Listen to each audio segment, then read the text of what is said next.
Oh, fuck, we forgot to do our disclaimer where we're like, hey, we like the game, but we're gonna do some criticisms also. Oh yeah, we love the game, by Yeah. the way. It's fucking funny. Hello, everyone. I am Mekkah, joined here once again by Mangs. Hello, ladies and gentlemen. And we're gonna talk Blue Lions, because we both finished the route by now. Actually, a little bit ago, but it took us a while before we could record this. But we both finished Blue Lions, we both finished another route. This is the only route that we both completed besides Crimson Flower. Just for transparency, I haven't completed all routes. Mangs has completed 2 routes, right? Yeah, and I'm at the Mekkah chapter in Golden Deer at the moment. Okay. So not really deep into Golden Deer at all. Not too far. Maddening takes an eternity. Yeah. So consider this your spoiler warning for Blue Lions. We might compare some things to Crimson Flower, but we'll give like a spoiler warning up ahead if that happens. Most of the time, we'll just be talking Blue Lions, because It's a lot better. it's a lot better. Yeah, it was a lot better than Crimson Flower for sure. That's easy. So some things I want to talk about today is Dimitri, the differences between like part 1 and part 2 for them, differences between Blue Lions and Crimson Flower a little bit, and you know, the way that Blue Lions differs from the routes that we've played, and you know, just our general thoughts on the routes, how much we'd like their second playthrough of the game, I guess, is also relevant.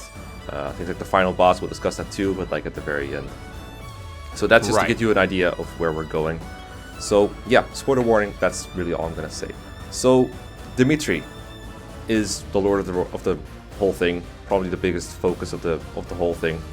Blue Lions is a much more personal story, much more about the characters really than the world around it, which I thought was a pretty decent choice within 3 houses. I didn't mind it at all. But the first thing that I saw about Dimitri when I was playing the game for the very first time is Bleth saying something like, Dimitri seems like a good boy, but there's like darkness within him. I was like, there's no way you can tell that from your first impression. That is not... There was no indication of that whatsoever, so I thought it was stupid. Well, Byleth is the amazing protagonist of Destiny, though, so... Yeah, but I would not call him the most sensitive person in the world who's able to, like, track these kind of things. I guess maybe Sothis could see that. Byleth can do anything the story requires him to. I guess, but, I mean, let's drop into sarcasm for a moment. Do you agree that was stupid? That was, like, a pretty stupid way to introduce that. But I did think, like, throughout part 1, that darkness that was hidden within him or whatever... That came out in a pretty believable and sensible fashion. I thought that was pretty well done, actually. If they hadn't alluded to it at the start of the game, it would have been a way cooler twist. Oh yeah, that probably would have made it even better, actually. I think, even if they a hadn't... problem I had with it was that because it's mentioned so early on, all the IGN reviews and all the like reviewers who got early access constantly talked about this darkness. So it was like all we got fed for like 3 months. Yeah, and so going into the game, we knew, and of course they show the trailer where you guys that's what I was going to talk about. The trailer reveals it, and it's almost like a spoiler kind of in hindsight. Like it would have been a really big twist if we hadn't been spoiled. But the trailer sold us on 3 houses for a large part because of that. Because it was such a huge focus of the trailer that Dimitri was like completely different from what we expected him to be. In many ways, I guess you could say that they sacrificed the twists for PR. Yeah, I agree. That's it's funny because I didn't think of this before, but they did like the reverse with Edelgard, where they marketed her very heavily and then they twisted upon us when we didn't know.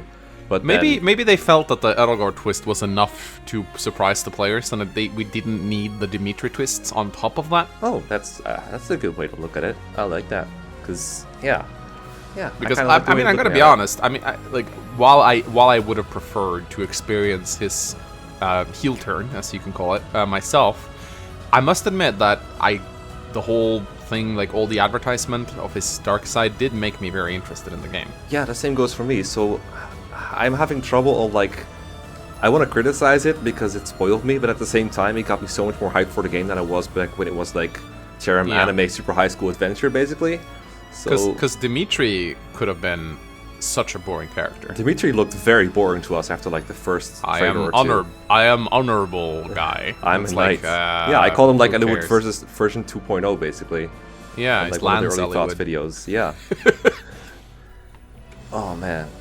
Yeah, I really liked the little build up to Bad Dimitri. I liked it when he turned fast. The Flame Emperor reveal in the Blue Lions is absolutely excellent. I really wish we had anything like that good. in the other. It's so good. Routes. It puts the other so I haven't seen the Golden Deer Flame Emperor reveal yet, but I was playing with Chaz, and I was like, I wonder how it's like, and he was like, yeah. So I assume it's at least as bad as in Crimson Rose. Yeah, I remember when I got to that part in Golden Deer, I think we played ahead a little bit on your playthrough, so I pretty much already knew. I think I guessed it at some point during your playthrough because... No, we both guessed it at the same time. It was a combination of us being a little spoiled and also just piecing it together because it's fucking obvious in Black Eagles. I didn't really get spoiled on anything. You got spoiled by Heroes, I think, because Heroes was garbage about it. Edelgard comes with the Flame Emperor's axe. I basically got spoiled by Crimson Flower itself. Basically, Hubert coming in like, hey guys, has anyone seen Edelgard anywhere? Because the Flame Emperor was just Edelgard here. being like, here anywhere. That Flame Emperor, kind of cool, huh? Yeah. And it's funny because in hindsight, it's not as obvious if you play multiple routes because then the same happens with Dimitri and Claude. I'll just spoil that for Claude for you. Like the retainers all go, where is this person? And they do the same with like the kidnapping scene too. That's nice at the very least. I guess that they put that in there. I wonder who they put that in for. I'm thinking it's for people who play multiple routes or like talk to their friends about multiple routes so that they don't grow suspicious. And probably they really tried to keep it a secret. I will grant them that. Yeah, super nice of them. Super nice of them because you wouldn't think of that when you're designing a game. You're like, I gotta keep it secret for when people talk to their friends about their different routes or something. Yeah. Yeah. But no, the Flame Emperor reveal in Blue Lions is so good. I am honestly a little salty that wasn't my first experience of it. Yeah. I wish I had that. I wish I had that. I really do. And I envy people who played Blue Lions on their first playthrough. Oh, yeah. I really do. I know a lot of people who did. A friend of mine did. Lucky Crit did, I think. Chaz did. And like, wow, must be nice. Like, I think Gas too. Yeah. Oh, that's true too. Gas did as well. Yeah, I think Blue Lions, I was going to get into this a little bit later, we might as well tackle it now. I think Blue Lions is probably the route that you want to get into if you're only going to play this game once. Or for no, I would recommend it to play first, just if you're not sure if you're going to like this game. And then if you're going to like it, you can just play the other routes. But Blue Lions seems just like to be... I'd recommend it to just about anyone because it really seems like the game is built around Blue Lions, especially in part 1. It really feels like with the way that they tie into the different chapters, like the way that Sylvain is a little more relevant in the Gautier chapter and the way that Ash is a little more relevant in the Lonado chapter.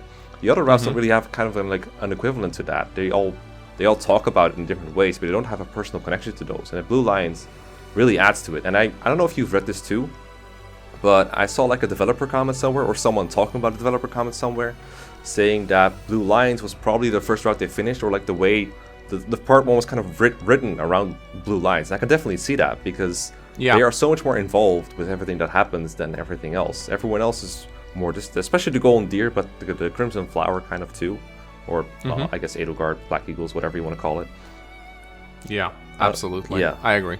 Yeah, no, it is. I don't know. I can't speak for Golden Deer, but I don't think Black Eagles is a good house to play for the first. And it's again, you talked about that a lot, right? In how they advertise shit. Yeah, it really is. I mean, I think Black Eagles Part 1 is probably fine, and whether they meant for you to play Crimson Flower or the Church route after that is kind of up in the air.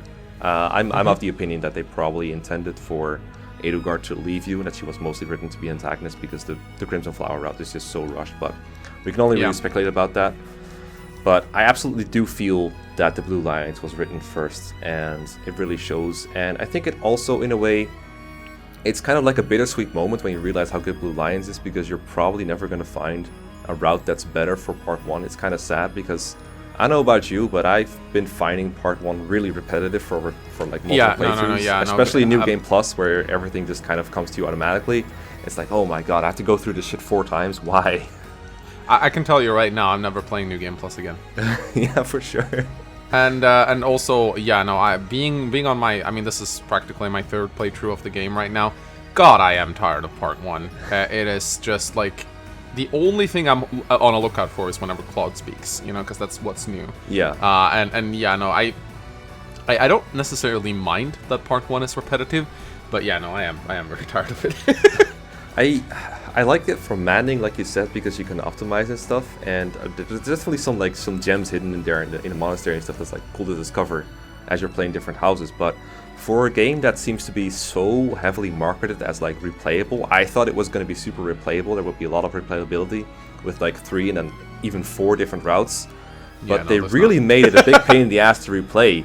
because part 1 is so similar, part 2 is also too similar for my taste. There's too many maps that are being reused. Oh yeah, no, and they really need to cut down on the maps that they were using. They're cut down on the maps, even less maps. No, I mean like cut down on reducing maps. Yeah, okay. They're going all Revelation on our ass here. Yeah, it's like it's worse than Fates, honestly, in that aspect. Because Fates was like 3 different games, but at least they have like a bunch of different maps in there. I don't remember that many repeats. I guess Revelations had a lot of repeats. I haven't played that one. Yeah, no, I absolutely no. It's just they're. I think this game actually is the Fire Emblem game that reuses the most maps. Yeah, easily. By far. I mean, they're gonna add more via free DLC. So I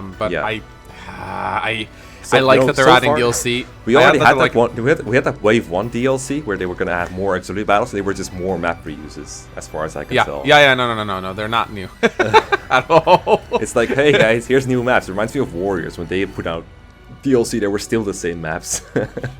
Is that horrible. The one? No, have a good eye. Like Fates would never have gotten away with that. Have gotten away with that. So how about we transition into part 2, because we kind of touched on it a little bit, and now we have Dimitri, the pirates, with like he lost his eye. I still don't know how he lost his eye. No, me neither. Never explained. Shucks, I thought that was going to be explained, but I guess it wasn't relevant enough. I guess I was he got worn out by battle.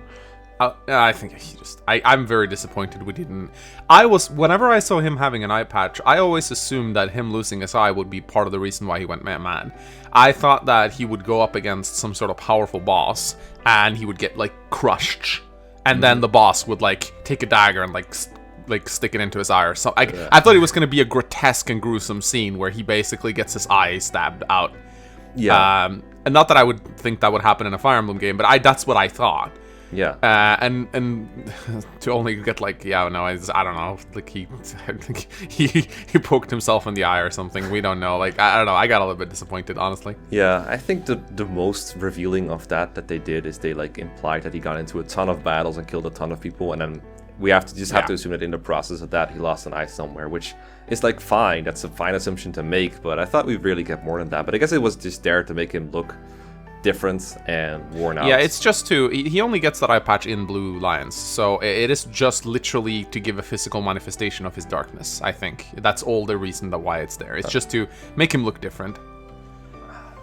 True. I think. True. I don't know. I think he that's didn't get like Crimson Flower. He didn't get in Crimson Flower. No, you're right. Maybe he has it in Golden Deer. I'm not going to tell you if he gets it in Golden Deer or not. I will leave that as all right. Okay. I'm not going to spoil it.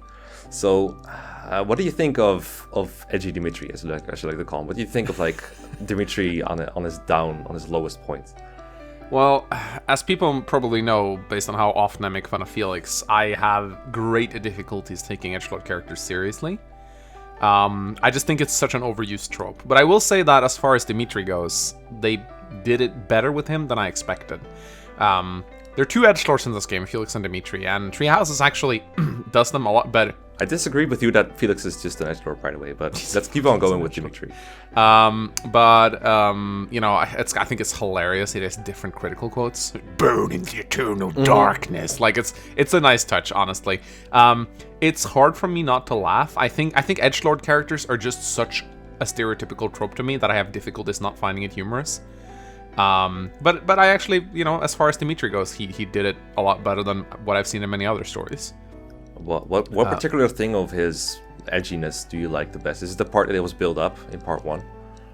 Yeah, I think that's part of it, and also I guess it sort of makes a little bit of sense regarding everything he's gone through, and I like the fact that a big reason for why he's like that is because he was isolated for so long, which is, that is in many cases how mental illnesses work. Yeah. If you get isolated and don't get it treated, it will worsen.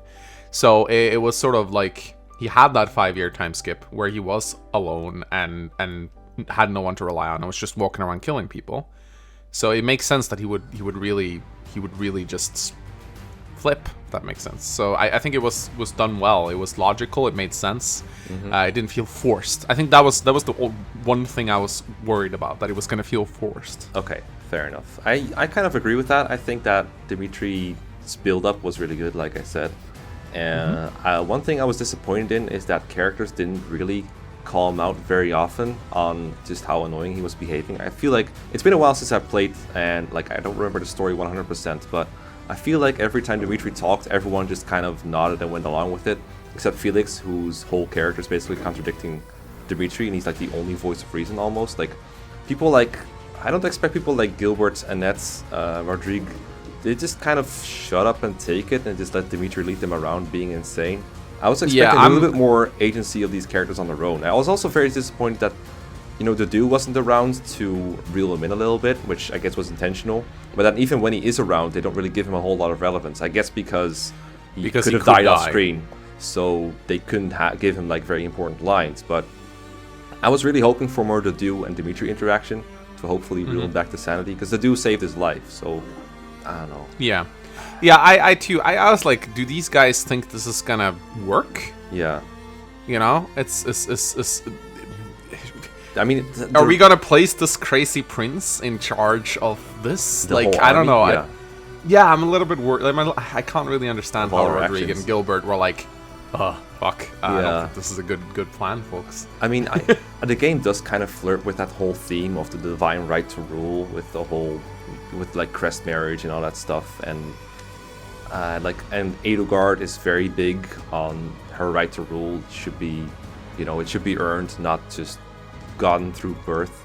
And then Dimitri is basically polar opposite, where he just inherits the kingdom and everyone is kind of taking it without questioning it at all.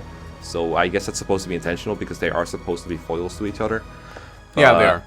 I was expecting a little more skepticism on the parts of the other characters. Other than that, though, I will say real quick, because I forgot to mention this, that the other characters in the Blue Lions, I kind of already said this, but they were like very well interwoven into the story, and the supports they have, especially in part 1 with the characters like Dedu, Ingrid, Sylvain, Felix, and then of course like even off-screen characters or characters that weren't all that relevant yet, like Glenn and Gilbert and Rodrigue.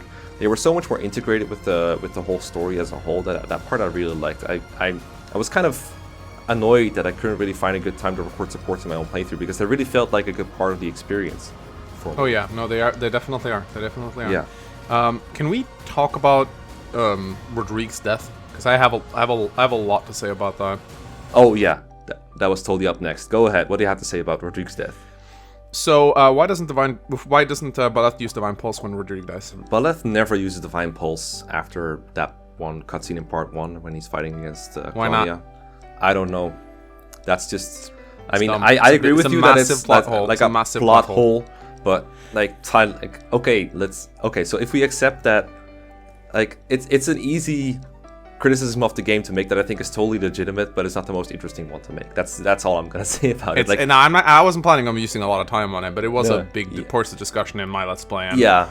A lot of people made excuses like Baleth can only use Divine Pulse, blah blah blah. People are just making up reasons, basically. Yeah, people will make up reasons and like write fanfics to excuse stuff. I've had a lot of those like comments on like the Blinket Fire Emblem, where people were kind of making up excuses for why Desmond didn't do X or something. But in the end, the whole point is it's a time travel power and he's not using it at all. That's stupid. Yeah, because I just want to say, like, because I saw this comment again and again, and probably like 50 plus times. I saw this. Baleth didn't use Divine Pulse because she or he knew that Rodrigue dying would cause Dimitri to snap out of it, which I just think is a monstrous assumption to make about Baleth. You're gonna like, yeah, I'm gonna let your father figure die, so you snap out of your crate. Like, if that's true, Baleth's a sociopath. That's a dick move. That is, I don't mean to bring up like fan fictions in our discussions, but it is a comment that I saw repeated again and again and again and again and again. It's probably going to come up in this video too, and I just think it's a horrible argument. I think it's more easy to just assume that, you know, the writers were like, nah, just forget about it. No, I think they kind of intended Divine Pulse as a, like, okay, one excuse I have seen is that Baleth no longer uses Divine Pulse in the story after part 1 because he lost the ability after fusing with Sothis, but he still has it in the gameplay because the gameplay, they didn't want to change the gameplay. That is one excuse I've seen. That's actually probably one of the best arguments I've heard in favor of that. It's still not very satisfying to me, but I can sort of take it, you know. It's okay, fine, I'll take it. I don't want to be criticizing this forever. Another take I've seen is that after Baleth tries to use Divine Pulse on Geralt, he figures out that it doesn't really work, and Sothis even tells him, like, you can't just save everyone with Divine Pulse. It doesn't always work. Some people were meant to die, so we just gotta assume that Rodrigue was meant to die. I also don't like that excuse. That's But yeah, but it's a hell of a lot better than the "by left let Rodrigue die to teach him a lesson" argument that I see repeated. Yeah, yeah. No, it's those two arguments actually are arguments that I think have some merit. Yeah, but only a little bit. I still think Boleth would try, even just out of instinct. But hey, and my problem is it would have been so easy to just send Boleth away, for a cutscene. Oh yeah, probably. But Boleth has to be there for like. We barely even see. Are there cutscenes in the game without Boleth in there? I don't know. Don't we follow him around? There are all a few the time? With Gilbert and stuff like that. Yeah, no. There's like a couple with Rodrigue and Gilbert and stuff like that. Fair enough. But like animated cutscenes? No, I don't. Yeah. I might be wrong. Yeah. I don't know. But they could have done it. They could have done Mekkah becoming a monster, I guess. Okay. What I thought was most silly about that death is. Have you seen that Yellow Apocalypse video where he's that's like the welcome to videos, and he has like a part about foreshadowing in fan fiction. Writing fact: if your story has a twist, make sure you include foreshadowing. Foreshadowing, verb used with object, blatantly stating the twist before it happens so readers won't be surprised. And which he defines as blatantly stating the plot twist before it happens. And that's what I feel like the Blue Lions really did, where they have this random maiden join your army to like cook and do magic and stuff. After she talks to Randolph about being her brother, and then Dimitri has like this gruesome scene where he kills Randolph by like, I don't know, tearing his lungs out or something, where Boleth gives like the mercy kill. Yeah. And then Flesh has like this scene where she's like, oh, I'm gonna kill my brother's murderer. And then you just know what's gonna happen. Like, I think I called it completely during my Let's Play. I was gonna be like, okay, Flesh is gonna come out, she's gonna try to kill Dimitri, but then Rodrigue is gonna die by saving him or something. I pretty much literally said that, I think, and it pretty much just happened like that. It was so blatant. There was no subtlety here. Fire Emblem has never done a traitor in our midst angles particularly well. It likes to pull these storylines where it's like, oh, there's a traitor among us. And it's just, I'm never impressed by it. There's like not particularly well, and then there's this scene. Like, you could have predicted Orson in FE8, probably, but it was sort of subtle. I didn't see it coming on my first playthrough, even though it was sort of stated.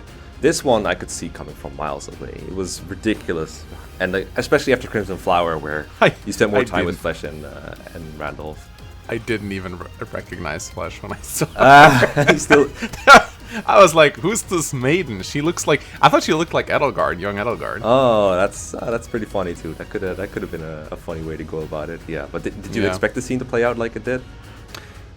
Not really. I was just like, oh, okay. I was actually surprised by it, but then again, I never pay attention to anything, so fair enough. Don't worry, I missed some stuff too. I was sort of okay with the scene, but it raises so many questions that it was kind of silly. But I mean, I could sort of accept it. I was okay with the idea of Dimitri finding himself after losing another loved one, after losing Rodrigue. Yeah, did you like the way he came back? Like, he just basically comes out, he doesn't have bags under his eyes anymore, and he just holds a speech. Wait, what? He doesn't have what on his eyes? So how Dimitri bounces back is like he has this touching scene with Boleth. Yeah. And then the day after, or sometime after, he comes out in front of everyone. He doesn't have bags under his eyes anymore, which is how you see he's not crazy anymore. And he goes like, I am now honorable and just. And he like holds a little war speech. It was cute. I don't think it was bad. I don't think it was like necessarily wonderful either. That's what I thought. I was like, okay, good for him. But whenever people talk about Dimitri's redemption, I always feel like they feel like it's a heartwarming scene. They're like so attached to it. I cannot find myself attaching myself that much to Dimitri. I don't find myself. Maybe it's because I'm a guy and I'm not into guys or something. I feel like I think if you're bi, gay, or a girl, I think that scene has a lot more merit. Yeah, I can see that. People are really hot for I can see that. At the same time, I don't really like that message that the game gives you. It's like the game trying to tell you, if you keep putting your faith in a bad boy, you can fix him. I really dislike that lesson. But that's a message in a lot of media. We see that, and I agree with you. I don't like it. I don't like that message. But have your fantasies. It's all good. Like, if you like that shit, sure. And by shit, I just mean if you like that stuff. Fine, take it if you want it. But I'm just saying it's not very original. It's not the most deep kind of writing. And please don't apply it to real life because it doesn't work. It only leads to disappointment and more eye patches. You don't want that shit to happen to you. Very true. Please don't. I did like that. I did like real quick that after his redemption, though, his battle quotes changed again, and he has this. It's very nice. Again. Three Houses is this weird game where Fates was mostly bad. Three Houses is like when it's bad, it's as bad or even worse than Fates, but when it's good, it's really good. Yeah. So it's a game of highs and lows, and it's interesting, I guess. I think that people get way too defensive when you point out the lows. But they are there, and at some point it does get into Fates. Oh, fuck, we forgot to do our disclaimer, where we're like, hey, we like the game, but we're gonna do some criticisms also. Oh yeah, we love the game, by the way. It's fucking funny. It's great. But I hate it sometimes. I really do. But I love it most of the time. Yeah. I'd say it's my relationship with Three Houses is like 70% really liking it, 20% being very like dissatisfied, and 10% like, oh fuck, this is bad. So overall it's really good. Yeah, it's good overall, and I'm willing to like, if a game is overall still fun to play and it has the highs that it has, and I'm willing to give it way more leeway when it comes to the bad stuff. I'm okay with the occasional poopy thing in here when the rest of it is just so much fun. But sometimes it does go off the deep end, and denying that, please don't. Yeah, no. And one thing I really want to talk about, because I think this is probably, and I think you'd find this a little bit more interesting. I mean, you make fun about choices that don't matter, but holy shit, Blue Lions does this a lot. Oh yeah, you wanted to talk about this, right? Yeah, I didn't like that part either. Yeah. So I think, and after much research, I've come to the conclusion that there was probably going to be a hidden rod splint, and this is I'm pretty sure about this because there's unused battle quotes between Dimitri and Felix in the game that are voiced. You can access them if you can access the files. This leads me to believe that at some point you'd probably have a chance to either like break away from Dimitri or go with him, just like you were able to go with or break away from Edelgard. I think they had planned to do this for all three lords, but then they just cut a lot of content before launch. Yeah. I think most of the choices that are in the game might represent that. Because when Gilbert asks you, do you want to go straight for Edelgard or do you want to go free the capital, you get the choice between yes and no. And I think, initially, what that choice was, do you want to go with Dimitri? And you'll go with Dimitri. Or if you go to the capital, Dimitri will go like, fuck this, I'm going to go kill Edelgard, bye. That's what I theorize, because there's so many... I mean, there's this one time where Gilbert's like, what should we do? Should we go west or east? And they go west, and he's like, no, we go east. No, fuck like, you, that's what? and then everyone's like, he's just quizzing you, Mangs. He's just testing your knowledge of the landscape. No, he's not. No, he's actually not. Asking your opinion. He's actually asking your opinion, but the game doesn't. He's asking your opinion, and the game is trying to trick you into thinking you have a choice because that's lazy game design. It for naive new players who don't really think a lot, it will give them the impression that they have a choice. Yeah. 50% of the time. Because if they agree with him, then it's like, yes, you're right. And they're like, haha, I impacted the story. Yeah. I think that is a bit of a cynical take on the game that I have taken myself. I made that shitpost a while ago about like Three Houses, but every time you make a choice that don't matter, it speeds up or something. And a lot of people criticize it for like the Mekkah, every choice can't matter because not every decision in real life matters, and like it's you get support points for some of them and some of them don't, so those matter, and then it's just to involve you in the story. But personally, that kind of choice stuff just doesn't do it for me. I just don't like it, and I know it's common in like it's a common Japanese trope and everything, but I just personally don't like it, and I don't like it when it's deceptive. I don't know if they're trying to deceive people or not. I agree with you, they might be remnants of like a rod split that didn't end up coming through. But I just don't like them. I just wish they weren't. I wish Beleth wasn't there, but that's like another discussion for another day. I think people say like, oh, but you know, blah blah blah, you can't have every choice matter and blah blah blah. I would rather have them cut the choices out. Yeah, me too. Like, I understand that this is something that a lot of games do. I wish they didn't. Yeah, it's not a fair like saying. If you say I don't like something and then someone else goes like, well, that's a part of a trope or it's common. That's not a good defense against it. That doesn't really work. I like that thing. Yeah, I like that thing. I don't like that thing. That thing I like that thing. Yeah, no, it's annoying, and it really takes me out of the story whenever the game presents a choice that doesn't really matter. Yeah. And then presents it like it does. It really annoys me. I understand it. It annoys people that I complain about it so much, but Blue Lions is one of the biggest offenders so far, I'd say. Of this. Don't worry. You're gonna see plenty more Golden Deer. Don't worry. You'll get your fix. Wonderful. You're gonna get your fix. Don't worry. Okay. Something else I want to mention real quick, which is kind of out of the left field, but it's just one of the points I have left to talk about because it's fun. I mean, in general, I think we've mostly discussed part 2, and I think we've kind of between the lines said that part 2 is not as fun as part 1. Part 2 is when the story kind of goes rock bottom. And I thought the worst of it was the ground field battle in Blue Lions, where you just fight Claude for the triple threat. Yeah. Why? Because maybe he killed one of our messengers. I don't know. It was implied. Yeah, no, that was dumb, especially considering that's something Hubert would do. Yeah, and it was never resolved either. They never really found out if it was someone else doing it. I mean, at the start of it, you see Edelgard use like a gambit on you through the fog, and everyone's like, "Well, we don't know if that was from Claude or Edelgard. Yeah. Guess we better attack both." And to be fair, Dimitri is not very reasonable in that battle. No. But everyone else still is. Yeah, if you kill Edelgard first, then why would you continue fighting Claude? That's my main criticism of that. Yeah, I'm a bit surprised they didn't just ally with him sooner. I mean, like, why? Like, they do eventually. Yeah. Or after they, yeah, defeat him. But I don't understand why their first thought was not. Well, I don't think Claude likes Edelgard very much. Why don't we do like a Leicester Alliance, Fargus Alliance? Well, that's what I don't know what, I forgot exactly the details, but I thought they were like considering allying with them. They just didn't end up doing it because they thought their messenger was being murdered. I feel like that part of the game is like the big deception problem I have with the marketing of this game, where they sort of marketed it as if there was going to be a real 3-way conflict in part 2, but in the end it's just good guys for Edelgard, and everyone else is just going along for the ride and fighting each other because fog and confusion and poorly explained reasons. I didn't really like that very much. No, and this is actually one of the things I see most people agree with.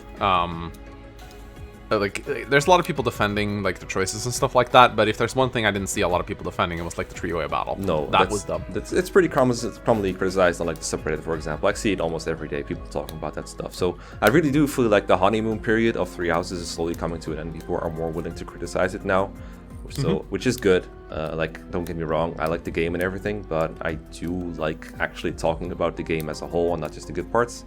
So that kind of discussion is really interesting to me. Criticizing things is fun. Yeah, it really is. It really is. I like criticizing things. It's just fun. I mean, I understand people. It gets annoying when you hear someone bitch about something that you like, but I don't know. I think by criticizing things, we can look for improvements and really appreciate something a whole lot more. Oh yeah, if I still like this game after all this bitching I do about it, I like this game in this series. One thing I want to bitch about real quick that I think is funny is you've played 2 routes now with 2. I could call them the main characters of this game more than I could call Claude a main character. And you have never dealt with those who slither in the dark, which I think is super funny. No, they are just so random. They're never there. I mean, I killed Arundel. He just went down like a bitch and blew it. It was just like, hi, I'm Arundel. Do you know who he is, by the way? Yeah, he's Solon. No, he's not Solon. He's the other guy. The other dark guy. No, yeah, the Thales. Yeah, I was going to ask if you knew that, but I'm glad you knew. The one who blocks your sword. The one who blocks his sword in the cinematic. Yeah, that's the guy. Yeah. And I figured that out. So I understand that they're responsible for a lot of shit that goes on. That's sort of they're basically the Lobtier cults. Yeah, basically. I think they're probably the worst part of this game character-wise, because they could have written it around the conflict between Rhea and Edelgard and not have those who slither at all, but I guess they needed someone to blame, someone who everyone could agree is bad. Yeah, and they're so obviously bad too. Yeah, they're all like, we talked about this in Thoughts before, where we like, the villains in this game are just the worst overall, and every one of those villains is from those who slither in the dark, basically. They are FE7 tier villains. Yeah. I will say Arendel's probably the most gathering. I will say Arendel's probably the most interesting of them, because he actually does some like actual schemes and stuff that sort of work out. He does some interesting stuff. He has a nice presence too. Yeah, he's around a lot. I think he's in the monastery once even. It's pretty cool. I like him. Okay, I wanna like, we've already been talking for like half an hour, so I'm gonna wrap this up real quick with a positive note, because there was one thing I really liked about the Blue Lions, and that's the final boss fight. That's something I really liked. Like, when I saw who that was, I was like, oh shit, because like I said, I missed the clue that Thales and Arundel were the same person, so I was under the impression that Thales was alive and he was going to be the final boss. I had no idea what else it could be. I didn't really, count the chapters properly, so when I got the final map, I was like, oh, and I still have to fight oh fuck, it's Edelgard. Oh shit, that's Edelgard. Oh shit. And I saw the monster form, I was like, wow, that's super cool. Not only was it a really cool plot twist, and it was funny because in my Let's Play I was like, there better be a plot twist. If I'm just gonna fight Edelgard on a throne, I'm gonna be really disappointed. Yeah. And I got the plot twist, and not only was it a cool plot twist, she was also one of the coolest bosses I faced by far. in Fire Emblem. A 130 range boss that moves twice is so cool. That attacks twice, yeah. That was I said to Rin, I was like, I've never been in a Fire Emblem chapter before where every single tile was not safe. Yeah, right. I will admit, I was playing it on Hard New Game Plus. Same. I almost want to replay it just to see what it's like on Manning. Because in my game, I just used Retribution, sent Dimitri, and killed all the bolting mages. It was just like, it was kind of funny. I didn't really go to the sides. I took care of the mages litter in the dark on the right-hand side, and they just ran away, which is kind of funny. Oh, I didn't fight him at all. I went through the left side. If you kill him, all the other dark mages will run away. Yeah, I heard that, but I didn't feel like fighting a guy that reduces me to 1 HP. So I'm like, yeah, no, it was not fun. Around. But yeah, no, Edelgard was so much fun to fight. Really cool boss. Yeah, I thought she was really on the easy side for like a final boss, but still really cool to fight. Yeah, that might have been more due to New Game Plus, though. I don't know. Yeah, possibly, or just the fact. But yeah, she's a monster with only one. She's a demonic beast with only one tile. Yeah, it was really strange, and I think her information said that the tile couldn't be broken, but then you can break it anyway. I think it was kind of confusing. I did. I'm not sure. I think I broke it at some points. Makes her a lot easier. But it was really fun to fight her. Did she also keep going for Dimitri in your case too? Because she attacked him every turn for me. She always attacks Dimitri but only with the first attack. Yeah, okay, that makes sense. And she had like 0 hit and 0 damage on him or something, so it was pretty hilarious to watch. It's and also, can we just talk about the ending? Oh yeah, the ending cutscene? Sure. Yeah, oh my god, so good. That was by far the best thing about Blue Lions, was the Edelgard on her knees, grabbing out the dagger. Thanks. The best thing about Blue Lions is Edelgard is on her knees. Okay. Well, that's not wrong. But anyway, but her grabbing the dagger and throwing it at him. Yeah. How did you interpret the scene the first time? I thought he was gonna die. You thought Dimitri was gonna die? Yeah, me too. I thought he was gonna die. Mm-hmm. I understand why he couldn't, but I understand it would leave a bitter, sweet taste in a lot of people's mouths if he did. Oh, you mean they couldn't just kill him off? Yeah, I agree. Yeah. Because I mean, I thought she pierced his heart with it. Yeah. So I was like, holy shit, she killed him, and then I was like, oh my god, they're gonna die together. Doesn't it show him from the side where you can't really see that the dagger is in his shoulder rather than in his heart or something? I don't know. I have only seen it once, but maybe. But I don't know. I just thought it was beautiful that he actually, reached out a hand for her. Yeah. And then she's like, I'm gonna take even this possibility to kill you, and they're like, I really understand why people hate Edelgard now. Fair enough. I think people who play Blue Lions first, they hate Edelgard a lot more than people who play Crimson Flower first. Probably. I think so. Probably. Don't play Crimson Flower first, please. Don't do it. I was very confused during that cutscene. I was watching it along with Rin, and I went back and forth between like, oh shit, she's dead too. Oh shit, he's dead. Or shit, like, oh shit, this is gonna happen. Because at some point it cuts up to that window, and you just hear a stabbing sound. I was so confused at what's happening. Once I gathered what happened, and Rin like kind of filled me in a little bit, I was pretty happy with it. I got a little bit confused when it happened, but I guess I'm just bad at paying attention or something. From what I've been told, from my interpretation of it, is that like Edelgard tried to suicide by a cop trying to force Dimitri to kill her because she didn't want to be imprisoned or make up with him. Or that really shows her insane will. I like that actually. Yeah. She shows that kind of mentality in other routes. She had to die. Yeah. She had to die. There was no other way you could have resolved that. Yeah, exactly. And it would have felt wrong to put her. It would have felt wrong to put her in a cage too. Like she had to go down fighting. No, she was not gonna let herself be imprisoned. You're gonna see this mentality pop up again in other routes for sure. I don't know if you plan to play Church route, but you'll see it in Golden Gear for sure. Probably. I mean, like I think what I'm gonna do is I'm gonna play Golden Dare, and then when the DLC comes out again, I'll play Church Run. Oh, that makes sense. They're gonna add new characters, playable characters. The Death Knight and the Sauna and all that kind of shit. Yeah, that's. Oh yeah, Sauna. Can't forget about that. Is that coming out this November?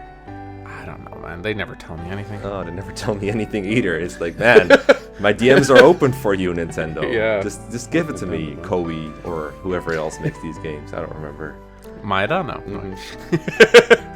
Maida doesn't talk to me anymore, I'm afraid. No, I can imagine. He doesn't He know. blocked me on MSN. You're talking mad shit about Mark. Oh, I probably did. Okay, I have pretty much said everything I wanted to say on Blue Lions. Is there anything you'd like to add? It's probably more, but I can't think of it right now. Oh, that's fine. In that case, we're gonna wrap it up here. I hope you enjoyed. It's a good wrap. I like it. Yeah, I like it too. It was fun. It has issues, but they're mostly Three Houses issues rather than Blue Lions issues. Yeah, and I guess a little bit of edgy Dimitri that we don't like, but other than that, pretty good route. Would recommend to the last 3 people on Earth who haven't played this game yet. So yeah, cool. And I will probably be back when you've played Golden Deer, and I guess we can. Yeah, let's do a thoughts on Golden Deer. That'd be good. That's gonna be good. It's gonna take a lot of memory on my end because my Golden Deer was my first route, but hey. Yeah, and it's gonna be done in like a year, so have fun with that. Probably, yeah. If you hurry up recording with Chaz like you've been, then maybe it will take less than that. Or maybe you'll be. We'll see. We'll see. It's gonna be a long ass LP. Let me tell you that. I'm sure it is, but I hope you enjoy Manning and Golden Deer. I had a good time in Golden Deer, so. Yeah, it's good. I'm sure you will be too. Leave your thoughts on Blue Lions in the comment section down below. As always, if you disagree with what we said, you can DM Mangs all your angry criticisms and angry spiders. Every comment, seriously. Take all the abuse and put it in his junk mail, probably. Tell me how wrong I am and how little I pay attention. Yes, tell me too how little I pay attention. I love hearing that shit. But until then, we will see you guys next time. Maybe we'll see us play our butts off 12 or something. Peace. Bye.